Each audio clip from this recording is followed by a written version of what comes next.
Hello, and welcome to Stable Discussion. Now coming to you in video. Video. Hey, Ben. Hey, nice how's it talking going, to you. Yeah, it's going good. It's a good day. It's been a very exciting couple of days. I actually had some days off, and the last day off I had was Tuesday, and then everything happened on Tuesday. So to me, it was Christmas. Christmas wrapped in New Year's, wrapped in birthday, wrapped in birthday cake. And Christmas just kept coming, I know. Yeah. So what, Tuesday was GPT-4 and a bunch of other things. Yeah. Wednesday for me, was yesterday, was Midjourney. Very excited about that. And then we even had a little bit more news today. So it's been a crazy week, and it's only Thursday, so Yeah, Friday could bring stuff. Yeah. Let's just call out the fact that last week we were just talking about some stuff. Of course, we're talking about how crazy it's going to be every week because we know that's going to happen. Mm-hmm. But we were talking about, at the end of the day, the idea of multimodality, having like pictures and text, and how I said something like, it'll be months before we have to even really think about that. And literally, like within a week, you hear that GPT-4 is multimodal. I'll talk all about that and why that's interesting. We kind of touched on it last time, but that's just a reminder that I'm always going to be wrong, either by being too optimistic or not optimistic enough. One of the two. What are you going to do? Yeah. What can you do? Yeah. there's only so much guesswork that you can have, and Yeah. What's that quote? It's like, it's really hard to predict things, especially the future. I can't remember if that's exactly it. That's what it feels like. Yeah. It is. Yeah. And it's crazy. It does make me wonder just how much money has been spent on this in the past, because not all this stuff just happens overnight. I mean, it's great because there's an awesome ecosystem of open source tools out there, some of which we've been using a bit throughout the recent weeks. But it takes a while for this stuff to evolve. We talked about that in our first episode about the whole history of this, but just how fast these changes keep coming tells you just how much work was already put into this leading to where we are today. It's like a dam burst situation, like that dam was built a long time ago to contain all of the research of AI, and it just kind of hit its limit. And in my mind, that limit essentially is functional usability. And as soon as that limit was kind of crossed, that line was stepped over, it's like everything that was almost there suddenly had an avenue, an opportunity to kind of just slam its way through. And, there's tons to be said about the technology specifically that is enabling this. I think that, for example, natural language is a big part of the fact that it's like an intermediary. We're even looking at this today to some degree together. The ability of naturally being able to communicate with something and have it do things intelligently is something that we take for granted amongst people, but not with computers. We always assume, and I think I grew up and hearing this, and I think you did too, computers are actually dumb. And they are. Like, they're really good at doing the thing you tell them to do exactly how you say it in the language that they understand. That's changing. Yeah. And the belief that computers are not creative, or that there can't be these intuitive leaps, that you have to be very command and control, and that two people even doing the same thing should always get the same result. Like, there's some determinism there. Yeah. This is very non-deterministic, and that's going to be a thing to contend with. I think that's going to be a thing that we'll struggle to understand and grasp for a while, but it'll be very exciting. Determinism is whatever, boring. Excitement. Give me some curveballs. Exactly. Do you want to do a quick run through of the week? Yes. Of just sort of what all the details are. Yeah. Let me start with Monday of this week. So I follow people on Twitter who talk about this stuff all the time, and it's I think a lot of people are kind of saying the same thing. Like, wow, what a week. And I appreciate why. So I'll kind of talk about some things that are relevant, and I'll probably even share some screens of things that are really cool. But let's start with Monday. This is actually one of those things that might be a sleeper hit. Like, the relevance doesn't seem very important now, but give it some time, and it will be, more fundamentally changing in regards to how we interact with computers and anything else. And the thing that I'm talking about is Stanford. That's That's how you pronounce where I'm from, Stanford. Stanford are releasing Alpaca. So Alpaca is a very interesting thing. So I'll give you some history on this because it's fascinating. So Facebook has a very strong AI lab. They have a fantastic lab. There's some really strong people there. They have been working on language models for a while, and they had some actually cool stuff that came out last year. They got a little bit, trouble, let's say, with the community for some of that stuff. It's hard. It's hard for every lab to know, or any lab to know, that whether the release is going to turn out well. It can either go great, and people will be like, oh, whatever, what's a hallucination here or there, or it'll be like, no, this is absolutely wrong. You're a bad person for releasing this. They had something called Galactica, which was this thing that they released. That was it's a language model trained on research data and like science. It was interesting. It was very fascinating, but they ended up like restricting it and closing it down because they got a lot of negative feedback. Don't need to go into that, but that kind of taught them a lesson, or maybe gave them some anxiety. And so when they had some new language models that they made, and these models are made kind of to compete against the current leader, which is, I guess, OpenAI, really. Because, OpenAI has GPT-3 and they have now GPT-4, which we'll get into. But there's not a lot of other things that are open source and easy to use that are close in quality. There are some. Google has one thing they released, Flan T5, which is pretty good. And there are a couple other small things here and there, and there's plenty in the works. So what happened, though, was Facebook's like, we made some things, and they're at a few different sizes. We have like small, medium, and large. It's very common to do that because the smaller it is, the lower quality it is in terms of how big it is. And then we talk about size here in regards to parameter count. We mentioned that last time. Parameters are like, how we roughly, and it's not a complete and perfect science, but how we roughly understand sort of the size of the brain. The more parameters, the bigger the size of the brain. It's really simplification, but it's a good rule of thumb. So they released like a couple of different parameters, parameter size models, and they didn't release it to the public. They're like, if you want to get this, you have to join a waitlist, and then you can get access to the models, and we'll send it to you. It immediately leaked, like within within like a day or two. It was mostly for research, but of course some researcher got access to it, put it up on a torrent, and it was even snarky enough to make a PR to the documentation on the repo with a link to the torrent saying, or you can get it over here if you want. It was very snarky. Nice. So then everybody had access to it within a day or two. And why that's interesting is because this is kind of the moat that companies create around these models, is that they will give you an access to an API, but they hold on to the actual binaries, the actual code itself, the actual compiled exe files, we call it. The fact that it released also gives an opportunity to people who are in the community, a lot of really smart researchers who have a lot of talent, a lot of knowledge, don't have the money to make these really big models, now have one that's already made and are able to fine tune them. Same thing was like Stable Diffusion. If you remember Stable Diffusion, that came out, what ended up happening after a few months? Tons of people start to fine tune them, make their own versions. Some of them are actually even better in some ways than Stable Diffusion core at doing certain things. The exact same process is happening. And in fact, they've been able to make this, one of these models, Stanford got access to this, and then made one, and they shared it, because why not? It's already out there.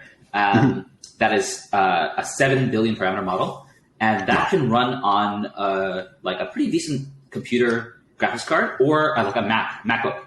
Not on the cloud, on your machine, and fine-tuned. And you can fine-tune these things for anywhere from $100 to $500 worth of effort, which is not cheap, but it's not tens of thousands or hundreds of thousands or millions of dollars. It is approachable by a wide variety of people. And it'll get cheaper and faster, it seems like, because fine-tuning it is doing all this kind of cool things. So what that really means, though, is that this is becoming much more accessible. So whether or not you believe in, like, OpenAI is going to, eventually charge a bunch of money for this, or there's going to be these kind of gateways in kind of everyone's way in terms of being able to even access this stuff, what we're really kind of seeing is like that's becoming less and less the case, because a lot of these researchers are really interested in the public good, in having these available for everyone, in having other people be able to contribute to them and grow them. And so, it's again, the cat's out of the bag. We're doing this. We're going further in this, and it's not any one organization that's in on this. Stanford wasn't even on my radar until this announcement. So and that's the thing. Like, there's tons of organizations that are also just springing up, seemingly out of the ether. It feels like that are filled with talented people. And there's a really interesting ideological battle happening in Silicon Valley and around the world, really. As there's a lot of researchers out there who have been very strongly speaking about the dangers and the benefits and the opportunities that come with AI in the future. And now the future is kind of here. So it's kind of like put your stake in the sand kind of a moment, like like make or break. Either you commit to your ideals and you find a group of people who also have the same ideals and you push for them, or just sit back and enjoy the ride. And I think a lot of people, there's plenty of people in the world, hundreds of thousands of people out there who are like, no. I'm gonna stake my claim to this. I'm gonna change the world. I'm gonna kind of guide it in a certain way. And we're getting so much of that. It's kind of almost dramatic. It's like, if you like enjoy watching like interpersonal drama, like reality TV, it's kind of like that on a larger scale with potentially more significant ramifications, but still as fascinating. You can see on Twitter that just like sling mud at each other. And sometimes they kind of like bond over some emotional, like, oh no, we're all going to die, or maybe not moment. It's fascinating stuff. And I think I have to make it fun, or else I'll go crazy. So, what are you going to do? So that's that. That was the first one. The next thing to talk about, I'd say, is Tuesday. Tuesday was the big day. Do you want to start on Tuesday? Talk about GPT-4, Ben. Talk about that. Yeah, absolutely. I'm definitely going to share my screen as soon as I can actually figure out what that is, because we're using a whole new system for this too. We're doing video stuff. Yeah, exactly. Unless something went terribly wrong, and in that case, we're not doing video stuff. But we're certainly trying. I think it's looking well. I see a little uploading button in the corner. I see your screen. Fantastic. Yeah. Awesome. That did take a minute to kick in, but that's okay. We'll keep that in mind. So effectively, I had asked GPT-3.5 or the previous GPT model about this myth that I had heard. I'm not sure if it's now. I'm more sure that it's a myth, but I had heard that when you consume alcohol, there's certain gut bacteria that you lose irrevocably. Like, it is out of your body and it will never recover. And so, I was trying to figure out, okay, I've heard this, and I have kind of just de facto believed it for a very long time. And I was kind of curious, okay, am I right about this, or is this something pretty much wrong? And it's pretty much wrong according to both GPTs. So that makes me feel a little bit better. But effectively GPT-3, whenever I asked it, hey, can you give me some source information for this? Some details about, is this true or not? It gave me some links, but those links were 404s. Those pages did not exist. Yeah. It didn't go anywhere. Now, this is, of course, running on the new Chat GPT-4. And now you can see there's really good bibliography references, years, titles, organizations that these are from. And then if I click on one of these links, which I cannot do here, but believe me, these links go to actual pages, and you can actually kind of persist through, which is pretty awesome. And important. Yeah, because we know, as we know, and we talk about, these things hallucinate all the time. So how do we know it's not hallucinating? Is if it can cite a sources really. Yeah, exactly. And so, I tried a couple different things. I've done more work with coding against it. Of course, my day job is being a technical consultant, so I spend a lot of time kind of coding on different problems. So I hit a pretty hard problem this week. Had an error that the documentation didn't make sense to me. Stack Overflow really couldn't help me. I was kind of poking around at different things, couldn't find an answer. Asked ChatGPT about it, and it could kind of iterate on it. There were still times where in the GPT-4 space, it doesn't quite understand what exists. It is hallucinating still. But when clarified, it does a much better job of now latching onto a real solution, and kind of going forward with that rather than just kind of sitting and spinning. Because previous versions would kind of just bounce back and forth. Like it would kind of choose two fake answers, and then you'd be like, no, that's not true. And it would bounce over to the other one. You could see it's kind of short circuit a bit. Actually, yeah, honestly, it was fascinating. It's really weird. I think increasingly as these things get complex and get more intricate in their like nuance of and larger and more powerful, it's like pseudo personalities are coming out of them. You know, a lot of that is by design. Their good example is, you know, if you ask these models, hey, what's your opinion on, you know, what the best fruit is? Simple, non-controversial thing. Even though it's not controversial, it will be like, who knows? This is a personal question. You might like citrus fruits, and these are some lists of citrus fruits here. You might like, you know, tree fruits or whatever it is, and here you might like berries, and it'll kind of talk about the pros and cons. And that's actually by design with GPT-4, and probably by design with many other models we'll see in the future. Maybe not the ones that we can fine tune though, because these large organizations do not want to stir the pot.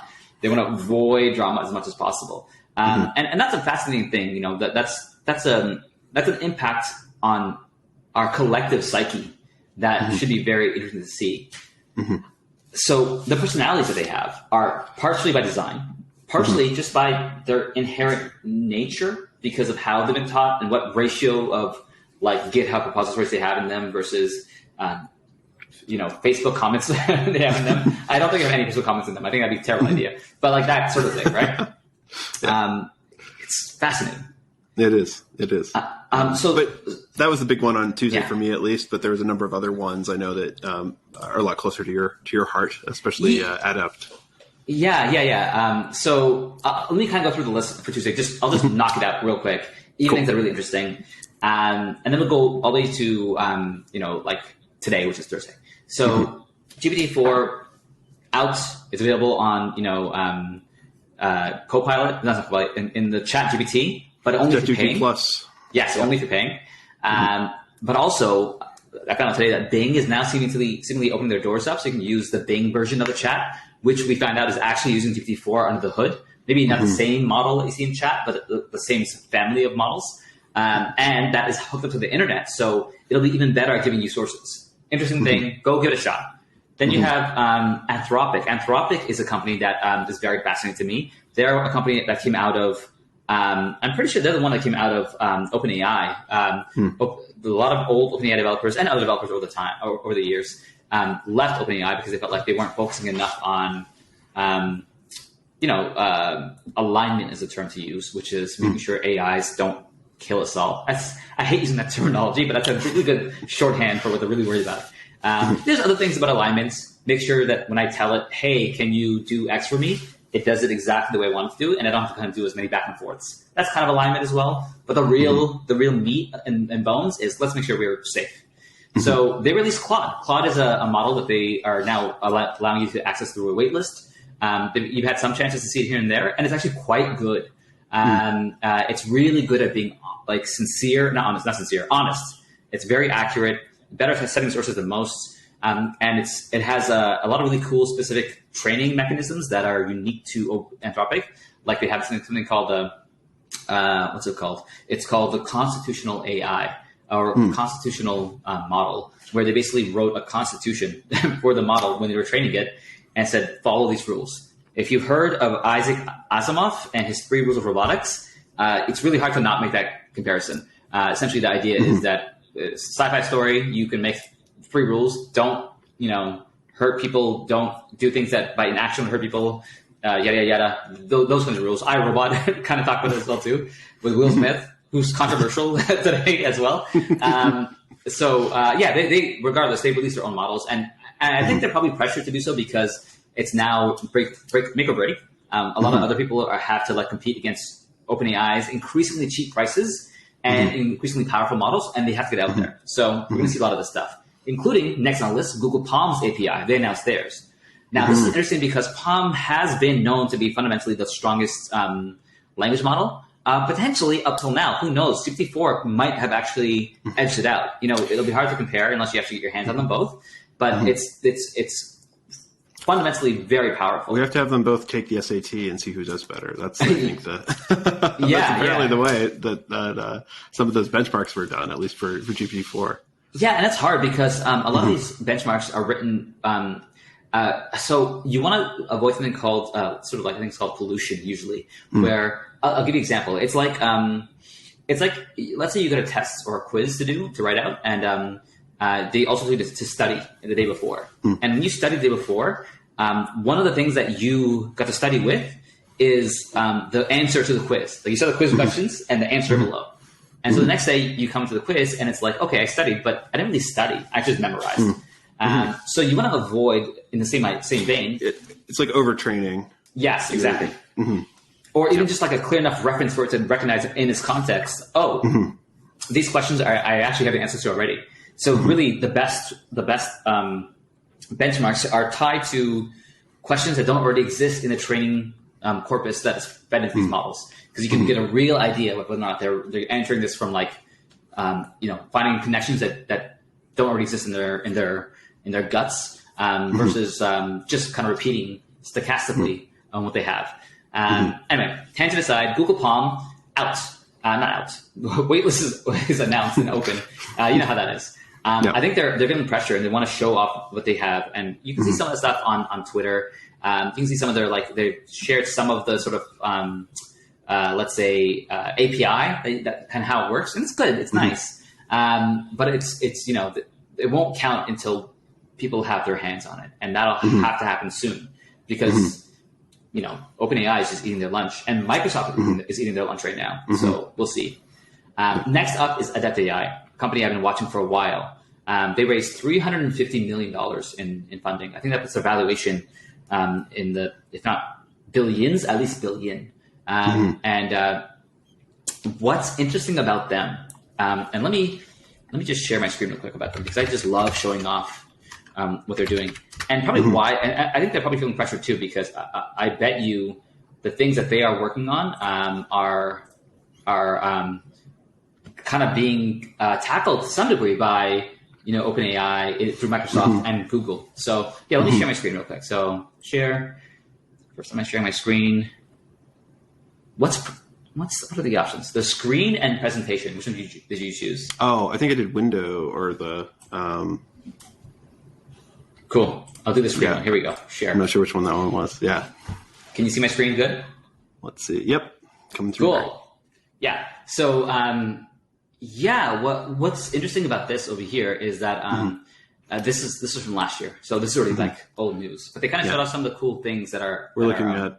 Just for our podcast listeners, we're looking at an article. It looks like for Act 1, Transformer for Actions. Yes, if you go to adept.ai, not.com, adept.ai, that's the website, you can see more about what they're doing. But yeah, I won't go over too much, but the really cool things that they're trying to do are things like essentially allowing you to, talk to anything on your browser. Like find me a house in Houston that works for a family of 4. My budget is $600K, and it will then go do that work for you. It'll go into an app or website, do the search for you, click through buttons, type in fields, do all of that for you until it gets an answer for you. This is basically what I kind of think of as like the first pseudo real personal assistant that they're trying to make right now. And they raised a lot of money. They have some really cool things to show off, like navigating websites. They show off using tools like Salesforce. They show off, things like Excel, which is now even particularly funny with some of the news we see later on. But yeah, they're trying to create really a different sort of mechanism. They use the term transformer a lot because the transformer, as we know or don't know, is the underlying technology behind basically all the advances of the last 5 years. It's why we have GPT-3, Palm, Codex, Dolly. Well, that's some degree, yeah. Because they've helped that. Imagine a lot of these different tools are all kind of made possible by Transformer. So they're like, why don't we do that same thing, but not for text, not for images, but for actions. So take actions on your behalf. Fascinating. They made a lot of money. They're hiring a lot of people too now. So if you're intrigued by something like that, look into them. It's the wave of the future. Absolutely. So you had that. You had Google talking about something that I'll talk about for Thursday, but they made their announcement on Tuesday, and this is their their Google Workspace / Google Docs / Sheets, all that stuff combined with AI. And you can talk about it later. But that's Tuesday. How does Tuesday feel to you? Tuesday felt like a big deal, big day, right? It's pretty massive. I feel like aside from the thing that we're about to talk about with Google Gen AI, I think a lot of Google kind of felt a little underwhelmed compared to the other news. I think everyone knows about GPT-4, but the fact that there's also so much other stuff out there and there's a lot of width on this is pretty wild. Yeah, Tuesday feels very busy. It's incredible. I think that I can squeeze through the first part of Wednesday. Wednesday had some other nice things. I don't have to get into all of it, but the big one that I want you to talk about is Midjourney 5. Yeah, absolutely. Yeah. So I'll jump into that, I guess, then really quick right now. So Midjourney 5 came out yesterday, and I was just so happened to be hopping in Discord, kind of poking around and hopped in her channel as they were talking about actually releasing it. And I can go ahead and share some of the stuff that we were able to put together with it. Effectively, because GPT-4 was out and Midjourney was out, I was able to take an article, send that through GPT-4, ask it to create a prompt for Midjourney that was going to work great for creating a graphic for that page. And this is sort of the result that goes through Midjourney 5 that it came up with. It's really incredible. It's honestly, this looks like basically professional grade graphic. Absolutely. Yeah, and I think the fact that it's doing so many different people is one of those really incredible things. They were sharing a lot of stuff that they've been doing, and hands finally look good. Hands have been a really hard challenge for a very long time. You always had six fingers and a thumb, so it's like 7-fingered hands that looked really creepy at certain times. So that's finally gone. And one of the other things that I thought was really cool, they actually have these grids now. It kind of supports like an endless grid. So if you really always wanted that desktop background with like a repeating pattern on it in a grid, Midjourney can generate that now, where it'll like perfectly match all the sides of the grid. And that's pretty awesome. If you want to see this image, you can kind of go to our site on our Substack. And actually the most recent post we just made about how AI is sort of enabling everyone. This has it on there. This other one you'll have to check out the video for because I did not post this anywhere. But this is another one just from the previous podcast episode that we did. We had this kind of like robot that was like panning for gold. And the previous one that we'd done in Midjourney 4, it was cute, but everything was a little bit kind of weird. This one's still weird in some ways, but definitely the landscape feels a lot more realistic. The robot and like the reflections of the water just look really incredible. Yeah. So it's it's really cool. One of the things that they were mentioning about Midjourney 5 is, at least right now, it's a lot less opinionated about how it outputs images. And so what they were saying was, right now you have to provide a much longer prompt to tell it how you want it to produce that image. This is one of those kind of nuanced things about Midjourney because it's such a artistic-minded platform. A lot of effort goes into it sort of reinforcing things that look good to the general community. So there's some reinforcement there. And when they think of things being opinionated, it's sort of like aiming to fit that anyone can type in anything and it'll look good and sort of like what they like. Yeah. The downside is if you have something nuanced that you want to make, that opinionation can get in your way. Also, the downside is that you probably are likely to get a very similar look and feel to everyone else if it's too opinionated. Exactly. Yeah. And, there's a large community of people on Midjourney playing around with it right now. One of the coolest things I think also is finally we can do any aspect ratio. You can kind of type in --AR. 16:9 was my favorite. Now it was like 3:2, which was fine. But it's just nice to have things back in 16:9 for all my D&D stuff that I use. So let's sit on this for a minute before we get into the last day, where we talk more about like your Microsoft Office and your Google Docs. This is a fascinating thing that I feel like the world hasn't had enough time to sit down and kind of grasp, because so many things have changed since summer of last year. in the tech world, in AI. ChatGPT came out and stole the show away from like image generation for a while, but it's still there happening. It's still improving in the background. I'm gonna go on a small preamble, and then I'm gonna ask you some of your personal opinions. I'm gonna get right into the heart of Ben. Dangerous, but okay.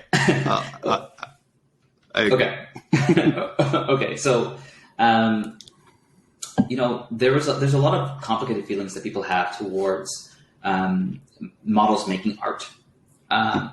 It runs the spectrum from, if we want to say positive things, like, oh wow, this is enabling me to do things I thought I could never do, or I have accessibility issues and I can't use certain normal to use tools that people in the art scene use, and this is making me feel more powerful in that regard. These are the really beautiful things that you kind of hear. There's the more, let's say, neutral things where it's like, wow, suddenly I can make game assets for myself, or I can make a cover for my little book I wrote for myself, or kind of add more art in my life that appeals to me and feel like I have more of a role in that. And there's maybe more the more negative feelings, which are like, this is taking away from my stability and my livelihood. This is taking away from my passion, and this is, I think, diluting or hurting an ideal of artistic, expression that I hold near and dear. You've heard the spectrum of feelings and thoughts, but I think a lot of people felt, okay, well, these models aren't very good. They're okay, but hands, you mentioned. Hands are weird. You get a hand like this, kind of, you get hands that kind of like this, and you're like, oh, I'm not really sure what's going on. The face looks great, but the hands are off. And I think in my mind, this increase isn't like this huge dramatic thing. It's not like, going from 2D to 3D, but it's fixing problems. It's filling gaps that people kind of relied on for their own security, their emotional security. So two-part question. Number one, what are your thoughts about the overall emotional landscape of this? And more specifically, what do you think people who, were, absolved or made to feel better about this, this progress, pre-5, with the weird hands, what do you think they're feeling now? What do you think they're thinking now with these models? How do you think that part of the conversation is going? I'm really fascinated in thinking about how people are dealing with the changing world, and people who feel all kinds of different ways, probably a lot of strong emotions and feelings. With all of this in mind, with all of the emotions behind visual generative AI, what are your thoughts about how people are feeling overall, how people are dealing with the challenges, and what they're going to feel seeing things like Midjourney 5, and probably things in the near future that are going to increasingly kind of break down the barriers that are currently between these generative models and human excellence. Yeah, absolutely. No, it's a really scary. I think fear is like the probably primary emotion. I think there's also some really cool aspects to it as well. I think somebody who's really interested in trying different art styles. I find that artists are always dabbling and trying new things out. This is a dabbler's paradise type tool, but at the same time, you have that deep investment in, spending your life going into this, and then having these tools that make it seem like anyone can just kind of generate something that can compete with, what you've done. You can train those tools. You can train those stability or stable diffusion models based on, even your artwork. So if somebody could kind of replicate your style, and that feels like a very personal attack. It's also, of course, a very challenging industry to be in if you are a designer or if you're an artist. And it's constantly a passion industry. There's a lot of countries now that can kind of outsource a lot of that type of work. Canada. Canada. What part of that with like the Hollywood scene? Absolutely. Yeah. A lot of, great government grants help support the arts, but at the same time, it makes it really hard for U.S. artists to compete. And we're seeing a huge kind of influx of new talent in Poland, Ukraine, and Eastern Europe, where, there are people there that are really willing to work hard to do great stuff. And there's an appetite for taking on big challenges. The thing about art is it is a very personal outcome. And I find with these tools, once you've actually kind of tried to use them and tried to get something more specific to like what your vision is, it's harder and harder to actually accomplish that. You really need to spend a lot of time with a specific model. And the more time you spend with these models, as we talked about in our like AI FOMO article, there's always a new model.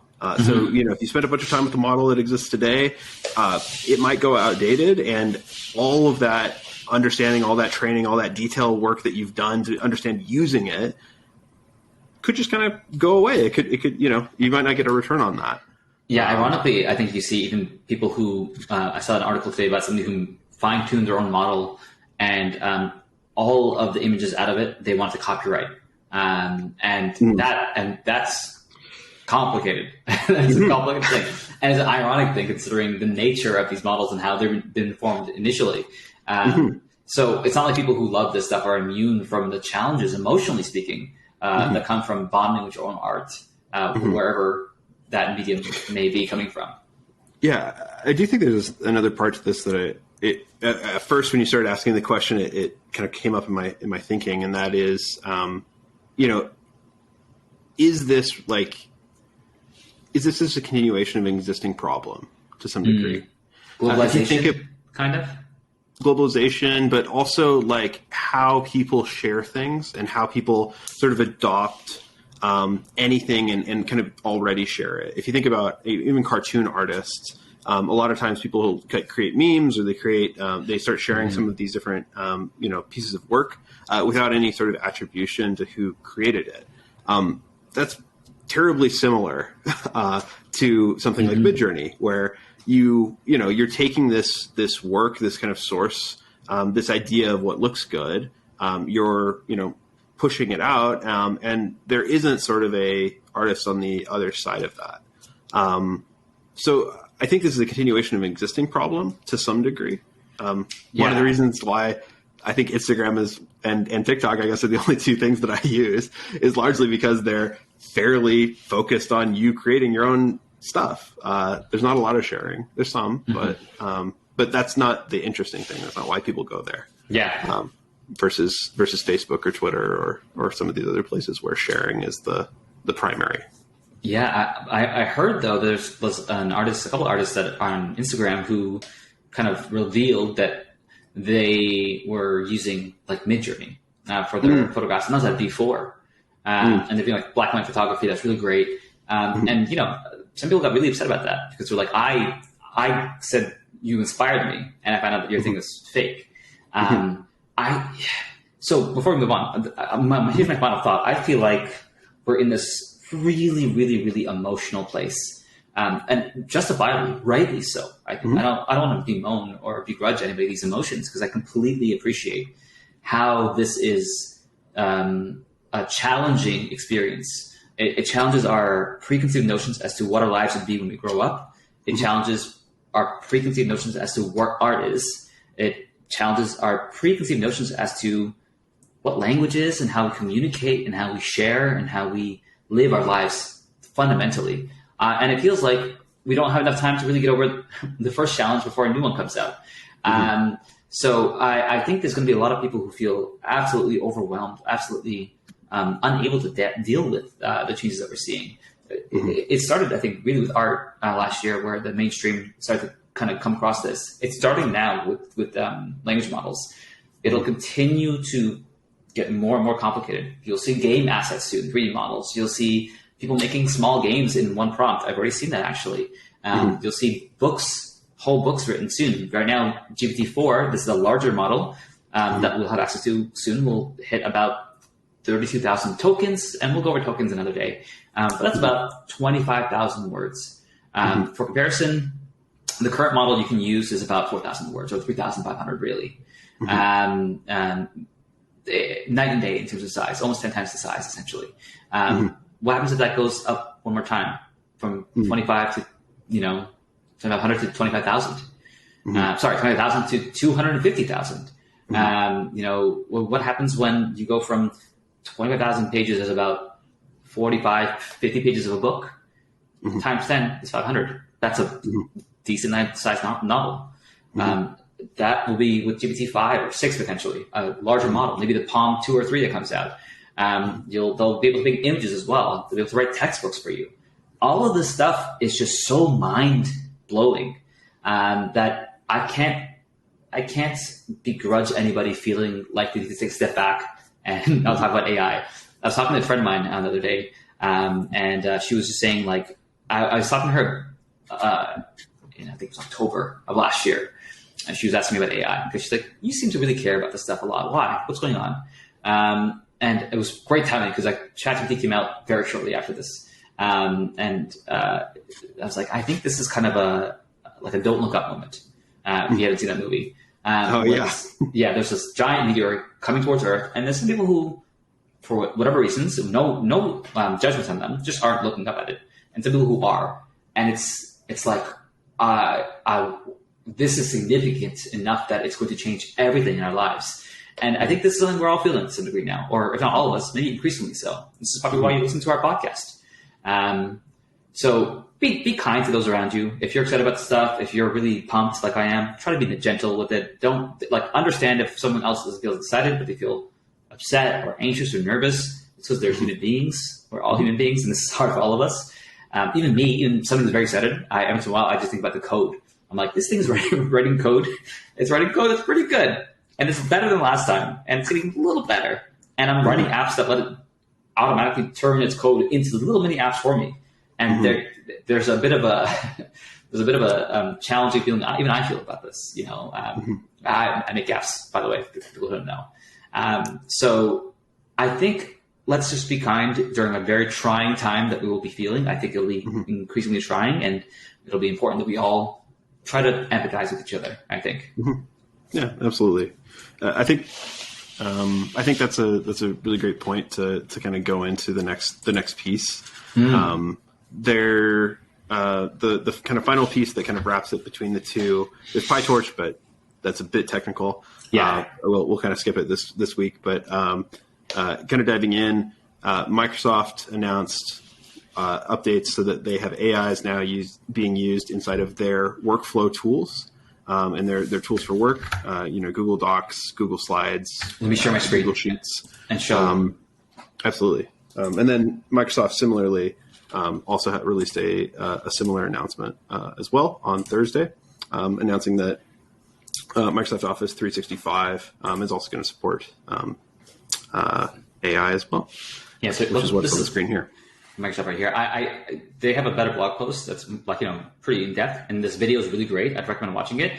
Just look up Microsoft announces Copilot or Microsoft Copilot 365, something along those lines, and you'll see this on YouTube. And you'll get a nice video with examples. For those who can see my screen, just going through the Verge article that talks about it as well too, because they have nice little GIFs. But essentially, the idea is, you want to write a document up. You can literally give it all kinds of content. You can say, like you can see right here, draft a proposal in OneNote based off of another meeting note I had, and then combine it with another document I have, and it creates a draft for you, combining those two documents, and it gives you a nice table and timeline. You can keep it, you can modify it.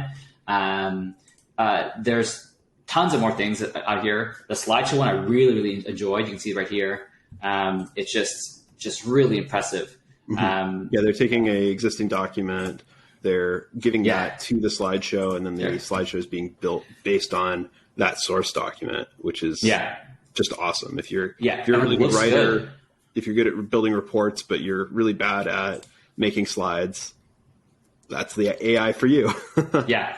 It'll be able to comb through your emails and highlight the ones that are relevant for you in Outlook and reply to them automatically for you. And it's just like, it's a it's this tool that can navigate through all of these things at once, but also individually focus on a page or an email for you. And it's sensible. It makes perfect sense as to why they're making this. And we can look over here, and this is the one Google announced on Wednesday. Was it Wednesday or Tuesday? Who knows? I think it was Tuesday. It's almost the exact same thing. Obviously these two are going head to head on this. You can see, some examples over here with like this document was written up automatically by, help me write. No, I don't think you're sharing that. Oh, I'm not. Okay. Yeah. Share this tab instead. We're just on the verge. Yeah. Cool. Nice. Cool. Got it. I'm learning how to share. So you can be like, let me just write up this document from just a prompt based off another document I have.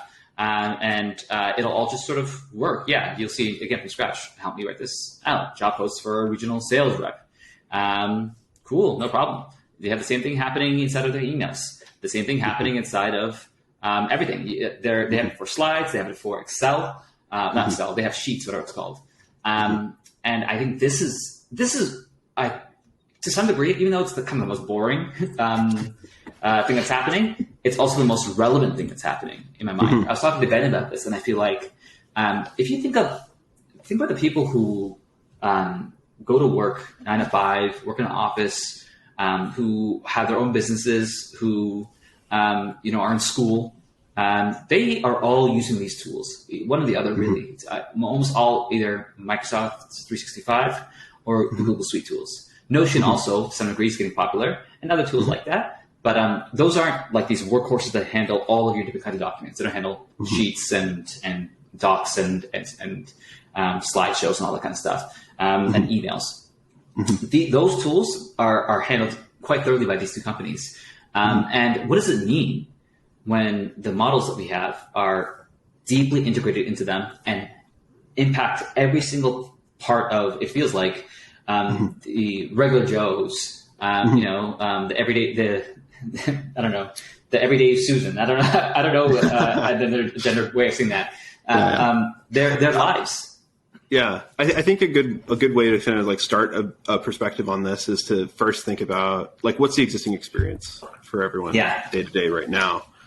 So thinking about school, I think that's a great place. Everyone's kind of been through that. They've had to give, write up a report, write, some number of words, doing, kind of Word documents. Word has some rough edges. I know sometimes you get into these places where like the formatting is like off and like there's some margin that you can't get rid of, or like you're trying to set it up like just the right way. Like it needs to be in MLA format for like submitting a paper. There's all these sort of like formatting things, how your bibliographies are written, how the document is presented. That is often this whole end of thing that you have to kind of tackle. I find that most people probably haven't used Sheets or Excel very much until you really get into like college and you're really doing sort of like data modeling, or if you're in science, if you're in business, you're doing sort of accounting, you're building sort of some rule set for how things work.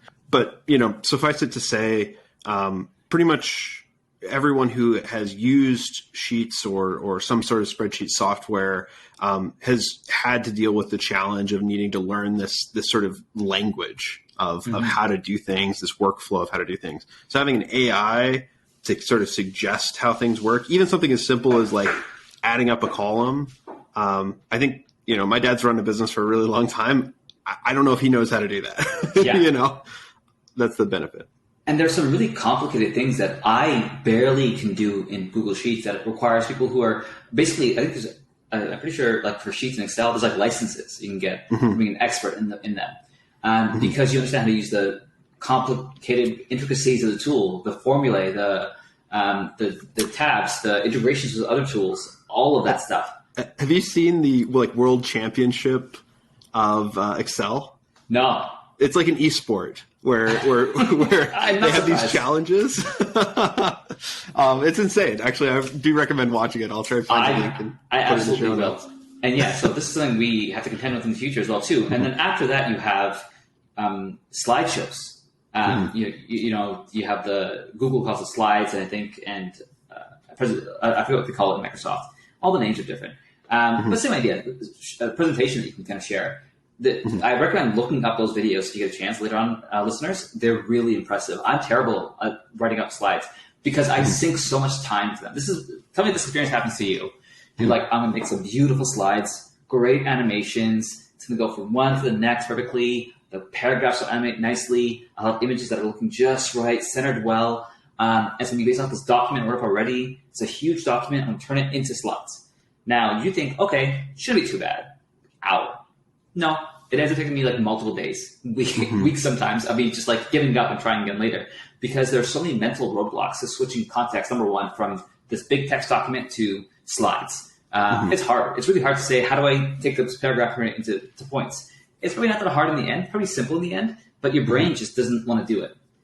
Then you have to deal with the layout and composition, what feels right, which theme feels good, how do I make it look pretty? Animations. Oh no, I made a mistake with animations. So now I'm spending the next day trying to get it just right. Oh, this looks off. So much of that work goes into just the nitty gritty of this all. What happens when you can basically have 90% of it done at a query? Say, hey, can you take the document I have over there and turn it into slides? Can you make them kind of like bright and bubbly and give me some cool animations? Done automatically. Go in, you pick some things here and there. You can also talk it through and say, hey, this is a little bit too wordy. Can you make it smaller and add an image belohand of like a duck? Because this is about ducks, right? But something like that, anything. It'll just do it. That's powerful.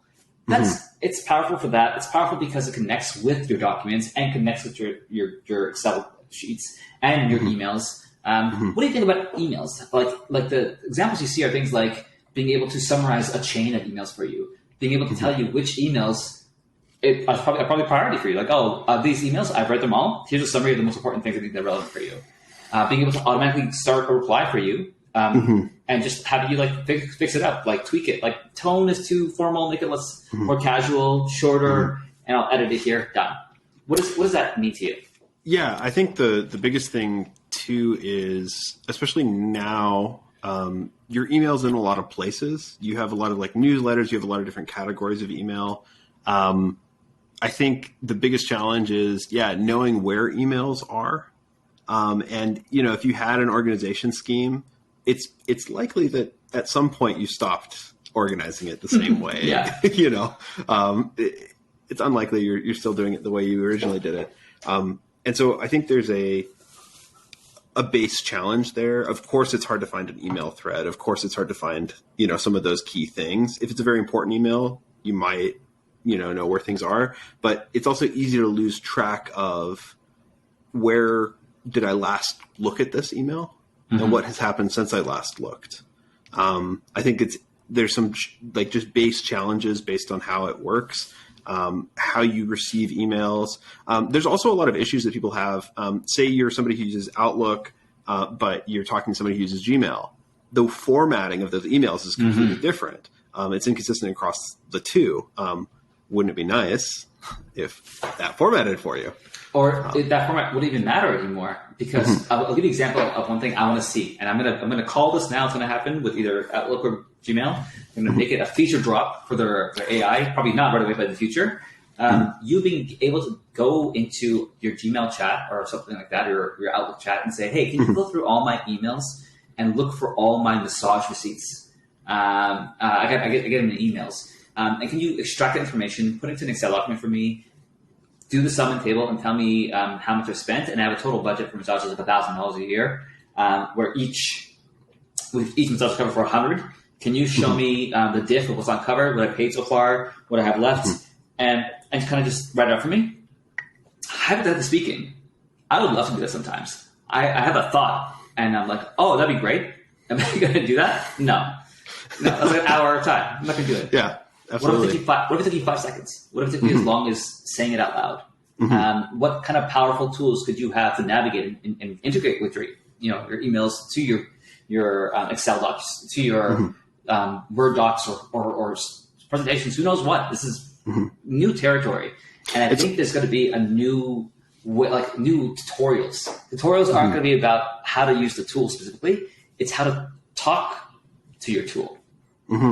I think it'd be great too, especially from like a benefits package. Like, I went and I did all these expenses. What could I write off in my like health savings account or my wellness account or something like that, right? Go through my emails and give me advice. Exactly. And, tell me what, isn't taxable. Help me with my taxes. I don't know. There's a lot of, I think Stripe just announced something related to that. They did. But everybody's announcing something, integration with GPT-4 or otherwise. Google needs to get on it. They have their Palm API. They need to really make sure that they're integrating. I mean, the reason why GPT-4 is moving as fast as they can is because they know that Google's doing this, and vice versa. Like, this stuff is in the works for months. This isn't like a week-long project. You know as much as I do. But making an integration like this takes months and months and months. GPT-4, I know, rumor has it was done August of last year, and they're already training GPT-5 on newer machines and supercomputers. And who knows what's happening behind Google's doors? Who knows what's happening behind other companies who are secretly in stealth, who are getting billions of dollars from like governments? There's so much stuff that's still just like coming down the pipeline in the near future. And it is unbelievable what we will be inundated with. It's incredible. I don't know where how I got this train of thought. I'm just overwhelmed. I'm just utterly overwhelmed. And I think that, we're gonna have to deal with a lot. Yeah. Yeah. It's interesting because like we kind of start from this place where it's like, this is going to impact this very relatable space of like how we work every day. But then we know how deep it goes and we know how many other things it's already in.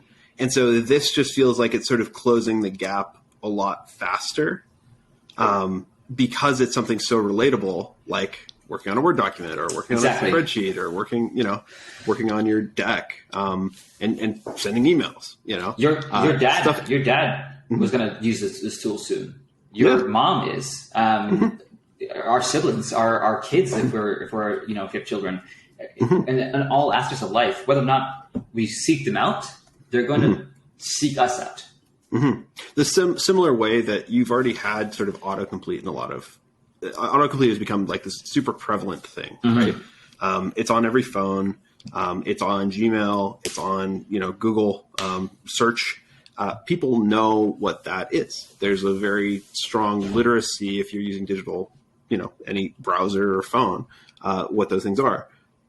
I bet this is going to be very similar in terms of like how this is going to integrate into these types of tools where it'll feel sort of the same and be somewhat amazing if you didn't know about it, if you didn't already have the understanding of what it does.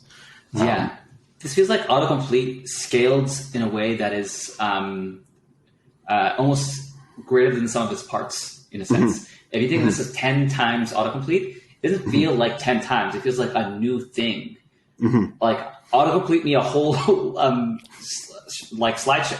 Absolutely. That's amazing. My first letter or my first prompt is this document. It's going to be really fascinating to see the conversation that builds off of this. I think I'm ready to talk about this every single day of my life, but I don't know if everybody else is. And it's going to be a thing that happens because at work, if you're in an office, suddenly the office is going to get that update to Microsoft. If they're Google Office, they'll get that update too. Your students, if you're a teacher, are all going to start using that in their documents, whether or not they've gone up to use ChatGPT or GPT-4. They'll just open up a Google Doc and say, I'm going to write an essay. And it's like, oh, you want an essay? Here it is for you, all done. What does this mean for every aspect, every corner, every little nitty-gritty piece of our lives, especially as these models get replaced by your GPT-5s and your GPT-6s and your Palm 2s and your Palm 3s and your who knows what they call the next competitor. And there will become more competitors, big ones. Yeah. And I think it's interesting. So when, I don't know if you remember back in like the World Fair, and when like, the World Fair was happening, there was I don't remember that, but I know of it. I know of that. I don't know if you know of it. Maybe, yes, I do. Maybe it's better. You aren't eternal. Anyway, in any case, back when the World Fair was happening, there was this general sense of optimism in the world. We have kind of gotten more and more into a place of sort of pessimism to some degree, in terms of sort of how the general outlook on the future is. I think more and more people are concerned about, where things are going to be for their kids. I know we've seen some bad things about that time. Certain people, certainly a lot of people who grew up in the U.S. Believed that they were going to get better jobs than their parents did. And then when, factories left and jobs changed, that didn't end up being the case. And so you've got this sort of generation that feels like they didn't get what they were owed. There's a book, Hillbilly Elegy, that talks a lot about that. But when we kind of look at, this insurgence or this swelling of optimism that happened across a lot of different countries around, World War II era, we really saw this general belief in a excitement about the future. And there's this really great article that I read about how we should be telling good stories and how we should be thinking about, there's the science of sort of what's happening today, and that's impressive, but also thinking about like, what is like the positive vision of like what that could become, and really seeing it through, right? And seeing it through as like this general belief. Too much, I think, of the stories and the thinking that we have about these things is really focused on the scariness of it and trying to get us to a safe place, which is important. It's important to be critical, and it's important to look at everything with a lens of, what could go right or wrong, not just right. But, in sci-fi, it's very common in sci-fi to write dystopian sci-fi.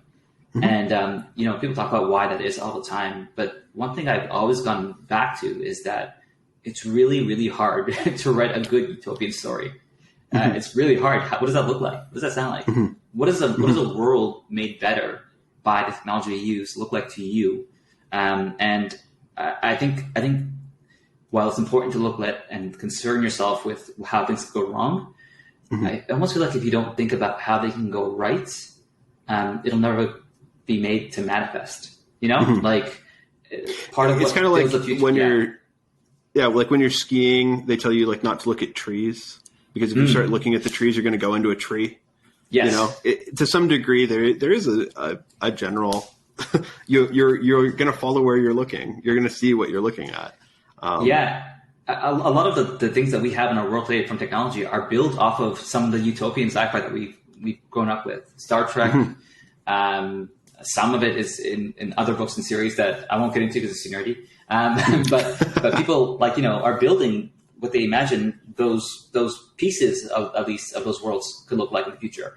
So the things that we dream up, the things that we hope for, the things that we want to come to pass, can come to pass, not from some magical, wishing and realization from the universe necessarily, but from, the ideas that we share with each other, inspiring us to build those beautiful, wonderful things.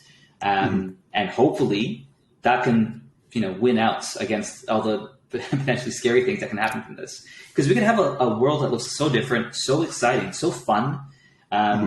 Even like the most boring optimism is all the boring drudgery of work that you hate to do. What would it be like if you didn't have to write up every Excel document with all the care and effort you put in today, or the slideshows, or the docs, the documentation? What if it could just be more like you talking to your computer and it knowing what you want and doing it for you?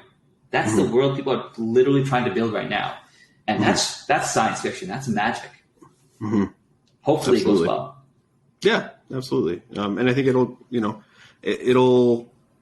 help inform sort of those conversations with those people, like we mentioned before. There's a lot of emotionally charged aspects there. And so, there's this balancing thing. We do want to like have a optimistic outlook. And I think that's sort of what we bring to like the podcast and like the articles that we write. It's what I'm trying to do exactly what I'm talking about. I'm hoping to inject some of my hopes and dreams into the world, and maybe it can nudge that needle. Exactly.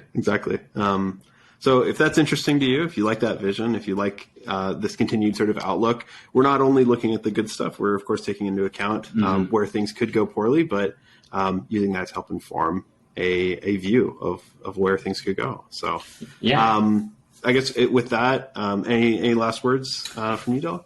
Ben, you are a treat. You are a pleasure, and you are a champion of righteousness. I'm going to go extra here. I don't know why I added that in. Except your D&D games. I feel like that's kind of on par with sort of stuff you see in that. I am playing a wizard right now. I feel like that's not the most righteous. Not quite righteous. Yeah, not a paladin. Like, yeah, I do find the wizard quite fits you. You're always bringing together all these all the articles, pretty much everything that is announced. I feel like you've got a detail that you're like, oh, I know that relates to these 5 other things, and we could talk for days about everything. That's me, and we'll spread those days out over many a podcast. Indeed. We'll see you all soon and talk to you more about the things that are interesting and happening in the world today when it comes to AI and video for the first time. We'll see how that goes. We had some technical difficulty. We'll see if Ben can edit that out and move forward.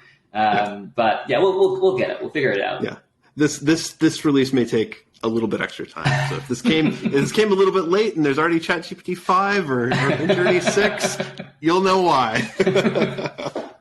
So, all right. Thanks everybody. All right. Have a good one. Thanks all. See ya.